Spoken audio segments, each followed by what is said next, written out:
ফেব্রুয়ারি মাস প্রেমের মাস, কিন্তু সব প্রেম কি পূর্ণতা পায়? কিছু ভালোবাসা হয় কাছের আলিঙ্গন, কিছু দূরত্বে গিয়েও থেকে যায়। কখনো মিলনের হাসি, কখনো অপূর্ণতার নীরবতা। এই দুইয়ের মাঝেই জন্ম নেয় আসল অনুভূতি। যা বলা যায় তা হয় গল্প, আর যা বলা হয় না তা সারা জীবন হৃদয়ে বেঁচে থাকে। স্বাগতম প্রেম গল্পের আসরে না বলা কথা সিজন 1।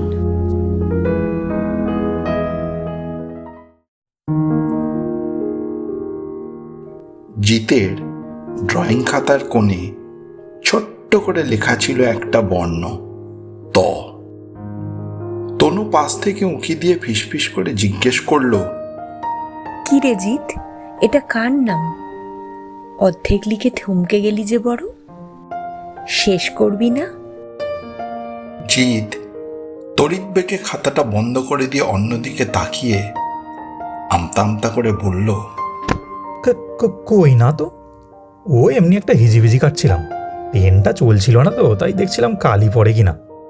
তনু জিতের চোখের দিকে স্থিরভাবে কিছুক্ষণ তাকিয়ে থেকে মৃদু হাসল। সেই হাসিতে এক অদ্ভুত প্রশ্রয় ছিল।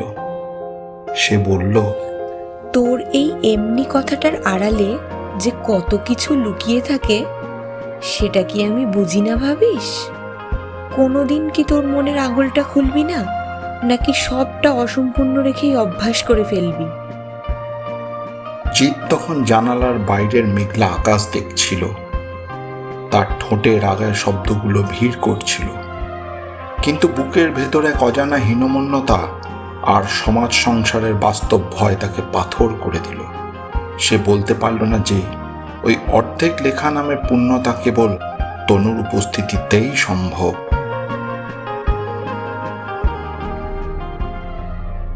এরপর সময় তার নিজস্ব গতিতে বয়ে গেল।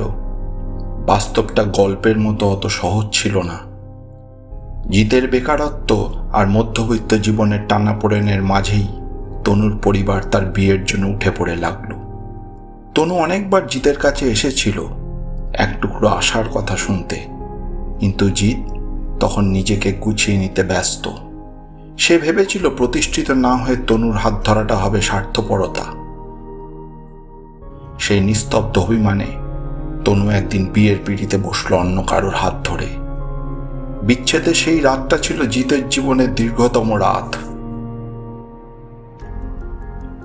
দীর্ঘ 5টা বছর কেটে গেছে।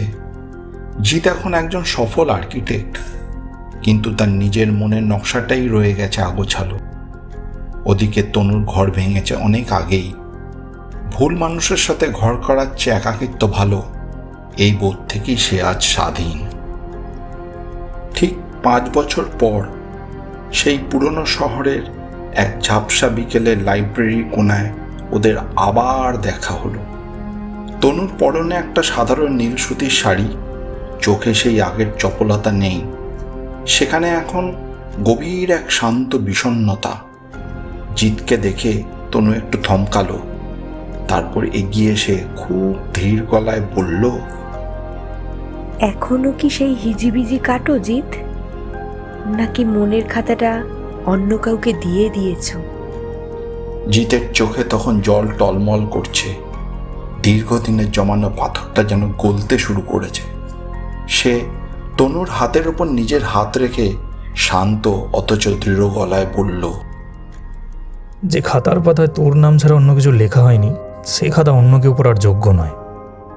আমি সেদিন তোকে বলতে পারিনি, কারণ তোকে হারানোর ভয়টা তোকে পাওয়ার জেদের চেয়েও বড় ছিল। হ্যাঁ, আমি ভাবতাম আমি অযোগ্য, কিন্তু আজ বুঝি তোকে না বলতে পারাটাই ছিল আমার জীবনের সবচেয়ে বড় অযোগ্যতা। তনু জিতের হাতটা আরো শক্ত করে চেপে ধরল। তার চোখের কোণ দিয়ে গড়িয়ে পড়া জলটা জিতের হাতের তালুতে মিশে যাচ্ছিল। সে ধরা গলায় বলল, তোর ওই বলতে না পারাটাই আমাকে সারা জীবনের মতো একটা না পাওয়ার নরকে ফেলে দিয়েছিল। জেনে শুনে বিষ খাওয়ার চেয়ে ওই সময় তোর একটা স্পষ্ট ভালোবাসি শোনা আমার জন্য অনেক বেশি জরুরি ছিল। কিন্তু দেখ, সময় আমাদের আবার মুখোমুখি এনে দাঁড় করিয়েছে।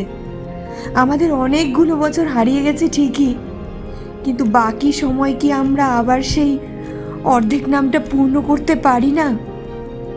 জিৎ তনুর কপালে মাথা ঠেকিয়ে ফিস ফিস করে বলল, আমি তোকে ভালোবাসি তনু, আগেও বাসতাম, এখনও বাসি।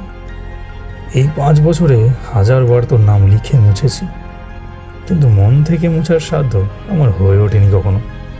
বাইরে তখন বৃষ্টির হালকা ছাঁট লাইব্রেরির জানলায় এসে লাগছিল। সেই বৃষ্টির শব্দে আর দীর্ঘশ্বাসে মিশে গিয়ে 5 বছরের জমানো বিরহ এক নিমেষেই ধুয়ে মুছে সাফ হয়ে গেল। এবার আর কোনো হিজিবিজি নয়, জিতের খাতা আর জীবন দুটোতেই তনু ফিরে এলো এক পূর্ণতা হয়ে।